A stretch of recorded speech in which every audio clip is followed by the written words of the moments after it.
Hello friends, कैसे हो आप सब। आज मैं आपके सामने लाई हूँ साबूदाने की खिचड़ी की रेसिपी।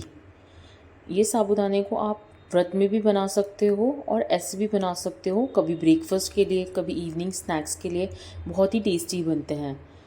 सबसे पहले साबूदाने को एक बार आप धो लीजिए, वॉश कर लीजिए, फिर उसे भिगोने रख दीजिए कम से कम 3 से 4 घंटे के लिए। आपको इतना भिगोना है कि उसके जो दाने हैं एकदम सॉफ्ट हो जाए, जैसे कि मैंने आपको दिखाया है। फिर हम कुछ इंग्रेडिएंट्स ले लेंगे जो हमें खिचड़ी बनाने में लगेंगी, जैसे कि टमाटर, आलू और मिर्ची। हम बहुत सारी मिर्ची लेंगे क्योंकि जब भी फास्ट होता है तो हमें ऐसे मन करता है कि कुछ तीखा तीखा खाए। थोड़ा मिर्ची की क्वांटिटी ज़्यादा लेना और टमाटर की भी, काफ़ी चटपटा बनता है। और साथ ही साथ ले लेंगे कड़ी पत्ता और धनिया। और तड़के के लिए हमने लिया है जीरा और सेंधा नमक। अब आते हैं इसकी मेन इंग्रेडिएंट में, जो कि है ये मूंगफली, या आप इसको सिंगदाना भी बोल सकते हो। आप एक कढ़ाई ले लेना, फिर उसे गर्म करने रख देना और अच्छे से इन सिंगदानों को भून लेना। हमें इनको इतना भूनना है कि इनका कलर अच्छे से चेंज हो जाए। गैस की फ्लेम ज़्यादा हाई मत रखना क्योंकि ये जल जाएंगे और चिपकने लग जाएंगे कढ़ाई को। आप इन्हें मीडियम से स्लो फ्लेम पे ही आराम से इनको भूनना।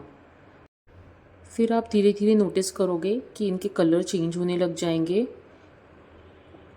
और ये थोड़े क्रंची बन जाएंगे। आप सिंगदाने की जगह पे कुछ ड्राई फ्रूट भी यूज़ कर सकते हो, जैसे काजू यूज़ कर सकते हो, बादाम यूज़ कर सकते हो। उन्हें भी रोस्ट करके आप यूज़ कर सकते हो, आप उन्हें अखे भी यूज़ कर सकते हो। हम क्या करेंगे, इन मूंगफलियों को अच्छे से रोस्ट करने के बाद इनके छिलके जो है ना अच्छे से निकाल लेंगे। अच्छे से हाथों से इनको प्रेस करके इसके छिलके निकाल लेने हैं। थोड़े बहुत छिलके रह भी जाएंगे तो कोई बात नहीं। और अगर आप ड्राई फ्रूट यूज़ भी करोगे जैसे काजू या बादाम, उनको अच्छे से थोड़ा घी में रोस्ट कर लेना, उनका टेस्ट बहुत अच्छा आएगा, थोड़े क्रंची बन जाएंगे। अब हम एक मिक्सी जार ले लेंगे और इन मूंगफलियों को अच्छे से उसमें पीस लेंगे। हमें इनको थोड़ा दरदरा ही पीसना है क्योंकि ना ये साबूदाने को एक क्रंची टेक्सचर देंगे। जब भी हम हर बाइट लेंगे साबूदाने की तो थोड़ा मज़ा आएगा खाने में, थोड़ा ये टेस्ट को भी एनहांस कर देता है, इसलिए इसे थोड़ा दरदरा ही पीस लेना है। फिर हम कढ़ाई लेंगे, उसे अच्छे से गरम कर लेंगे और हम इसमें डालेंगे घी। घी को भी अच्छे से गरम होने देंगे। हम फास्ट के खाने को घी में ही बनाते हैं। आप चाहिए तो रिफ़ाइंड ऑयल भी यूज़ कर सकते हो, फास्ट के लिए नहीं, वैसे बनाने के लिए। और सबसे पहले हम इसमें डाल देंगे जीरा। जैसे ही जीरे का कलर चेंज हो जाएगा तो हम इसमें डाल देंगे मिर्ची, और मिर्ची को अच्छे से फ्राई कर लेंगे, अच्छे से पका लेंगे। फिर हम इसमें डालेंगे कड़ी पत्ता। कड़ी पत्ता का टेस्ट बहुत अच्छा आता है साबूदाने में, तो प्लीज़ आप कड़ी पत्ता स्किप मत करना, आप कड़ी पत्ता को ज़रूर डालना। और फिर इसके बाद हम डालेंगे इसमें आलू, और आलू के साथ ही साथ हम डालेंगे इसमें सेंधा नमक, क्योंकि वो आलू को थोड़ा क्रंची बनाएगा। और जब भी हम साबूदाना खाएंगे ना तो एक एक आलू जो है ना थोड़ा सॉल्टी आएगा, तो बहुत अच्छा लगता है खाने में। और अच्छे से इन्हें मिक्स कर लेंगे और अच्छे से इसे ढक ढक कर पका लेंगे। हमें इसे इतना पकाना है जब तक आलू एकदम क्रंची ना हो जाए, एकदम ब्राउन ना हो जाए, उसका कलर चेंज ना हो जाए, उसके ऊपर एक ब्राउन कलर की लेयर ना बन जाए। फिर यही आलू खाने में ना मज़ा आता है। और अब हम इसमें डाल देंगे टमाटर। एक एक करके सारे टमाटर डाल देंगे और टमाटर डालने के बाद इन्हें अच्छे से चला लेंगे, अच्छे से भून लेंगे और पका लेंगे। हमें इतना पकाना है जब तक कि टमाटर थोड़े से गल ना जाए, थोड़े से मिक्स ना हो जाए आलू के साथ, एकदम ही गलाना नहीं है। अब हम गैस की फ्लेम लो कर देंगे और डालेंगे इसमें साबूदाना। आप देख सकते हो कितने खिले खिले हैं साबूदाना, एकदम चिपके चिपके से नहीं है एकदम। आप अगर इसे ज़्यादा भिगो के रखोगे ना तो एकदम ये स्टिकी बन जाएंगे, एकदम चिपके चिपके से बन जाएंगे। तो आपको इसको ज़्यादा टाइम के लिए भिगाना नहीं है और आपको गैस की फ्लेम लो ही रखना है। अगर आप इसको हाई रखोगे फ्लेम को तो ये साबूदाना चिपक जाएंगे नीचे से कढ़ाई पे। तो आपको गैस की फ्लेम लो ही रखना है और एकदम हल्के हाथों से अब इन्हें मिक्स करना है और चला लेना है। और जैसे ही ये मिक्स हो जाएंगे तो हम इसमें डाल देंगे सिंगदाने का पाउडर या फिर मूंगफली का पाउडर, और इसे भी डाल के अच्छे से पका लेंगे।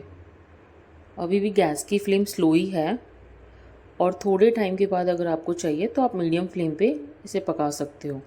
अच्छे से मिक्स कर लेंगे और आप देख सकते हो कि कितने अच्छे और कितने खिले खिले बन रहे हैं हमारे साबूदाना।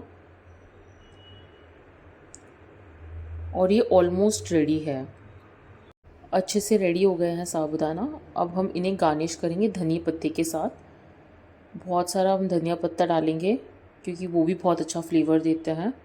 और धनिया पत्ता डालने के बाद हम इसे अच्छे से मिक्स कर लेंगे। अगर आपके पास टाइम ना हो और आप वो मूंगफली को फ्राई करके उसका पाउडर नहीं बना सकते तो आप एक काम कर सकते हो, आप अक्खी मूंगफली भी डाल सकते हो, उसका भी टेस्ट बहुत अच्छा लगता है। आप उसे भी ट्राई कर सकते हो अगर आपको पाउडर नहीं डालना हो। पर्सनली मुझे तो अक्खी मूंगफली ज़्यादा पसंद है पाउडर से। अब ये रेडी हो गया हमारा साबूदाना और अब हम इसे सर्व करेंगे। यहाँ पे मैंने साबूदाने को सर्व किया है दही के साथ और नींबू के साथ। आप चाहिए तो इसे हरी चटनी के साथ भी सर्व कर सकते हो, दही के साथ भी इसका कॉम्बिनेशन अच्छा लगता है। पर मुझे इसका कॉम्बिनेशन सबसे बेस्ट लगता है नारियल की चटनी के साथ। क्या आपने नारियल की चटनी के साथ कभी साबूदाना ट्राई किया है? मुझे कमेंट में ज़रूर बताना। और अगर नहीं ट्राई किया है तो प्लीज़ ट्राई करना।